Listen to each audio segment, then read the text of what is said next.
Good morning class 9th students. इसके पहले वाली क्लास में आपने जो कश्मीर की लेखिका थी ललदद्द, उनका जो पाठ था वाक, जिसका अर्थ होता है वाणी, वो पढ़ा, उसकी व्याख्या सुनी, उसके प्रश्नोत्तर किए। और आज की क्लास में मैं काव्यांश का सेकंड चैप्टर, जो कि सिलेबस में इस समय प्रेजेंट है, सवैये, और इसके रचयिता कौन है? रसखान जी। तो वो चैप्टर लेके आया हूँ। उसका पहला पद मैं लेके आया हूँ, इसके 2 पद भी बाकी हैं, वो मैं आपको अगली क्लासों में कराऊंगा। और इस क्लास के अंत में जो पिछला चैप्टर है उससे कुछ क्वेश्चन पुट अप आपसे करूंगा, ताकि मैं देखना चाहता हूँ कि आप लोग होमवर्क कर भी रहे हैं या थोड़ा बहुत सिंसियरली ले रहे हैं क्लासों को कि नहीं। तो सबसे पहले रसखान के बारे में थोड़ा बता देता हूँ। रसखान जी का जन्म 1548। रसखान जी का जन्म कब हुआ था? 1548 दिल्ली के पास हुआ था। कब हुआ था? 1548 दिल्ली के पास हुआ था। रसखान जी का वास्तविक नाम था सैयद इब्राहिम। क्या नाम था? सैयद इब्राहिम। और मुस्लिम धर्म से थे, लेकिन कृष्ण भक्ति शाखा में इनकी आस्था थी, कृष्ण में बहुत अच्छी आस्था थी। तो गोस्वामी विट्ठल नाथ जी ने इन्हें अपना सदस्य बना लिया, इन्हें अपना शिष्य बना लिया। और शिष्य बनाने के बाद ये वहीं ब्रजभूमि में निवास करने लगे। और कहते हैं कि वहीं श्रीनाथ जी के मंदिर में इन्हें भगवान श्री कृष्ण के साक्षात दर्शन हुए। 1628 ईस्वी के आसपास इनकी मृत्यु हो गई। तो इन्होंने अपनी रचनाएं, अधिकतर रचनाएं जितनी भी लिखी हैं वो ब्रज भाषा में लिखी हैं। और ये जो रचना आपके सामने, इसका पहला पद, ये भी ब्रज भाषा में ही है। किस भाषा में है? ब्रज भाषा में। तो जैसा कि अमूमन साहित्य को पढ़ने से पहले जो आवश्यक होता है, सबसे पहले शब्दार्थ। तो मैंने शब्दार्थ कुछ आपके बोर्ड पे लिख रखे हैं, तो मैं पहले रीड किए देता हूँ। पहला शब्दार्थ क्या है? मानुस। मानुस मीन्स मनुष्य। दूसरा शब्दार्थ बसों। बसों मीन्स निवास करूँ। तीसरा धेनु। धेनु मीन्स गाय। फिर है ग्वारन। ग्वारन मीन्स ग्वालों के मध्य। फिर है पाहन। पाहन मीन्स पत्थर। फिर है धारण करना। धारण करना माने धारण करना। गिरि पर्वत का पर्यायवाची है। छत्र छाता। कुछ और वर्ड मीनिंग्स हैं। कालिंदी यमुना नदी का पर्यायवाची है। कदम एक वृक्ष है। तो जो लोग कदम का पेड़ नहीं जानते, कदम कौन सा वृक्ष होता है, तो वो राधा कृष्ण मंदिर में ये लगा हुआ है कदम का वृक्ष, जाके वहाँ देख सकते हैं आप। कूल किनारा। खग पक्षी। तो अब मैं इसकी व्याख्या करता हूँ। शब्दार्थ पहले आवश्यक होते, इसलिए मैंने पहले बता दिया आपको। बाकी आपकी बुक के पीछे दिए हुए हैं, तो आप उनसे नोट कर सकते हैं। तो अब आप अपनी नोट में ये क्लास पढ़ने से पहले सारे शब्दार्थ को नोट कर लेंगे, फिर व्याख्या लिखेंगे। तो रसखान जी श्री कृष्ण के प्रति अपने अनन्य प्रेम को प्रकट करते हुए क्या कहते हैं? कहते हैं कि पहली लाइन देखिए, मानुस हों तो वही रसखान बसों ब्रज गोकुल गांव के ग्वारन। तो रसखान जी कहते हैं कि यदि मुझे मनुष्य का जन्म प्राप्त हो, यदि मुझे मनुष्य का जन्म प्राप्त हो, तो मैं ब्रज के गोकुल गांव के निवासियों के मध्य, उनके बीच जाके निवास करना चाहता हूँ। रसखान जी क्या कहते हैं? अपने इस जन्म को की तो बात ही नहीं करते, इस जन्म को तो पूरा श्री कृष्ण को समर्पित कर दिया है। अगले जन्म की बात करते हैं कि अगर मैं अगले जन्म में मनुष्य मुझे जन्म प्राप्त हो, तो मैं ब्रज के गोकुल गांव के निवासियों के साथ, उनके मध्य निवास करना चाहता हूँ, उनके साथ रहना चाहता हूँ। बड़ी आसान पहली पंक्ति है। समझ में आया? फिर से देख लीजिए रसखान जी क्या कहते हैं। रसखान जी कहते हैं कि यदि अगले जन्म में मुझे मनुष्य का जन्म प्राप्त हो, तो मैं ब्रज के गोकुल गांव के निवासियों के साथ, जो वहाँ के लोकल निवासी हैं, उनके मध्य, उनके साथ रहना चाहता हूँ, उनके बीच निवास करना चाहता हूँ।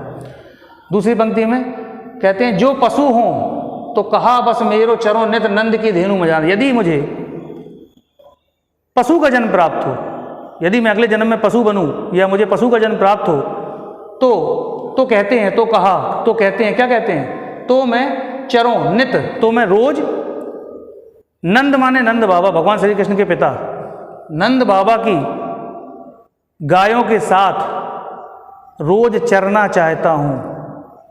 यदि मुझे पशु का जन्म प्राप्त हो, तो मैं नंद की गायों के मध्य, नंद की गायों के साथ रोज जाके जंगल में घास चरना चाहता हूँ। समझ में आया? फिर से देख लीजिए। रसखान जी कहते हैं, रसखान जी श्री कृष्ण के प्रति अपने अनन्य प्रेम को दर्शाते हुए कहते हैं कि यदि मुझे अगले जन्म में मनुष्य का जन्म प्राप्त हो, तो मैं ब्रज के गोकुल गांव के निवासियों के साथ निवास करना चाहता हूँ। यदि मुझे पशु का जन्म प्राप्त हो, तो मैं नंद बाबा की गायों के साथ में रोज जाके चरना चाहता हूँ। फिर अगली लाइन में कहते हैं पाहन हो, पाहन मीन्स क्या होता है? पत्थर। पाहन मीन्स पत्थर, गिरि मीन्स पर्वत। कहते हैं यदि मुझे पत्थर का जन्म प्राप्त हो, यदि मैं पत्थर बनूं तो मैं उस पर्वत का पत्थर बनूं जिसको जो कियो हरि छत्र पुरंदर धारण, जिसको भगवान श्री कृष्ण ने अपनी उंगली पर धारण कर लिया था, भगवान इंद्र की वर्षा से बचाने के लिए, जिसको भगवान श्री कृष्ण ने अपनी उंगली पर धारण कर लिया था। मैं उस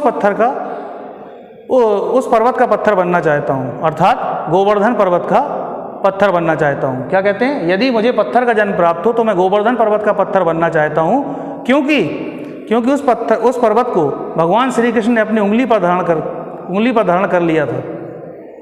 समझ में आया? बहुत आसान है। लास्ट लाइन में जो खग हो, खग मीन्स क्या होता है? पक्षी। तो रसखान जी कहते हैं यदि मुझे पक्षी का जन्म प्राप्त हो, किसका जन्म प्राप्त हो? खग। खग मीन्स पक्षी।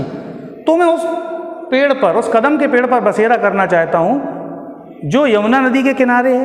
कूल मीन्स होता है किनारा, और कदम मीन्स मैंने बताया वृक्ष होता है। अगर कदम का वृक्ष नहीं देखा हो तो राधा कृष्ण मंदिर में लगा हुआ है, उस पर बोर्ड भी लगा हुआ है, आप जाके देख सकते हैं। तो जो खग हो, यदि मुझे पक्षी का जन्म प्राप्त हो तो मैं यमुना नदी के किनारे जो कदम का वृक्ष है उस पेड़ पे जाके बसेरा करना चाहता हूँ। क्यों करना चाहता हूँ? क्योंकि उस पेड़ पर बैठकर भगवान श्री कृष्ण बांसुरी बजाते थे। यानी श्री कृष्ण की जितनी भी चीज़ें हैं, जहाँ भगवान श्री कृष्ण बैठते थे, जहाँ बांसुरी बजाते थे, जो भगवान श्री कृष्ण ने जहाँ जहाँ अपनी लीलाएं रची हैं, उन सभी चीज़ों से उनके परम भक्त रसखान जी को अनंत प्रेम है। वो उन चीज़ों को इस रूप में देखते हैं कि जैसे वो भगवान श्री कृष्ण के लीला स्थल हैं, और अपने मन की आँखों से भगवान श्री कृष्ण को लीलाएं करते हुए साक्षात दर्शन कर लेते हैं। इस तरह से वे श्री कृष्ण भगवान के प्रति अपने अनंत प्रेम को दर्शाते हैं। तो बहुत ही आसान है, एक बार फिर से देख लीजिए। रसखान जी कहते हैं कि यदि मुझे मनुष्य का जन्म प्राप्त हो तो मैं ब्रज के गोकुल गांव के निवासियों के साथ निवास करना चाहता हूँ। यदि मुझे पशु का जन्म प्राप्त हो तो मैं नंद की गायों के साथ रोज जाके चरना चाहता हूँ। यदि मुझे पत्थर का जन्म प्राप्त हो तो मैं गोवर्धन पर्वत का पत्थर बनना चाहता हूँ, जिसको भगवान श्री कृष्ण ने अपनी उंगली पर धारण कर लिया था। और यदि मुझे पक्षी का जन्म प्राप्त हो तो मैं उस वृक्ष पर, उस कदम के वृक्ष पर बसेरा करना चाहता हूँ जो यमुना नदी के किनारे स्थित है, और जिस पर बैठकर भगवान श्री कृष्ण क्या करते थे? बांसुरी बजाया करते थे। तो बड़ी ही आसान ये पंक्तियाँ हैं, आपने देखा। और इसके बाद इसकी जो सेकंड टर्म है, मतलब इसके 3 पदों में ये पूरा लेसन है, तो वो मैं आपको अगली क्लासों में उसकी व्याख्या करूँगा।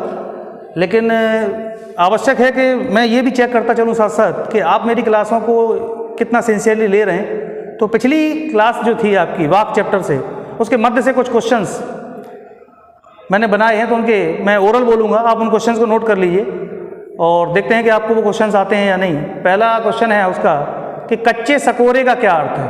कच्चे सकोरे का क्या अर्थ है? और ईश्वर के घर जाने से, ईश्वर के घर से कवित्री का क्या तात्पर्य है? कच्चे सकोरे का क्या अर्थ है? ईश्वर के घर जाने से कवित्री का क्या तात्पर्य है? और हिंदू मुस्लिम एकता के प्रति कवित्री ने जो तर्क दिए हैं उन तर्कों को स्पष्ट कीजिए। हिंदू मुस्लिम एकता के प्रति कवित्री ने जो तर्क दिए हैं उन तर्कों को स्पष्ट कीजिए।